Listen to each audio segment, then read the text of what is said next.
Hello, everyone. It's Richard Branch here, Chief Economist for Dodge Construction Network, and I'm here today to talk about the construction starts news release for June 2023.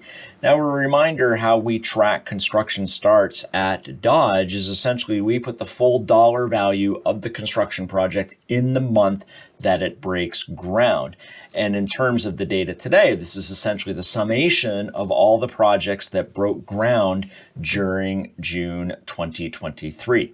Now, in terms of total construction for the month, total construction starts were down 9% from May. All three major categories were down for the month. Non-residential building construction was down 14%, but that's coming off a very strong May where we saw a couple of very large manufacturing projects break ground. Residential building starts were down 4%. Although a kind of a mixed pattern there. Multifamily was down sharply, whereas single family starts were up during the month. And then meanwhile, our non-building sector was essentially infrastructure projects plus electric power, down 9% as well.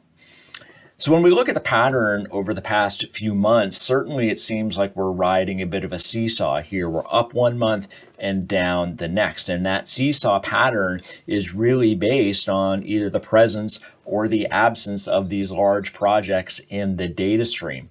But when we take those projects out and we look at the underlying trends, clearly there's a high degree of volatility and uncertainty in the sector based on high interest rates, tightening lending standards, as well as just the uncertainty over the state of the economy.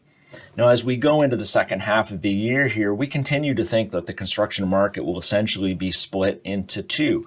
Those public-facing sectors, so institutional building, infrastructure, and I'd say manufacturing to some degree, will be positive based on the federal dollars getting pumped into the system. Meanwhile, the more private side of the sector, so we're talking about multifamily and our income property types in particular, will certainly suffer the impact here of those higher interest rates and tightening lending standards. So we'll leave it there for now. Thank you so very much for watching, and we'll see you again real soon.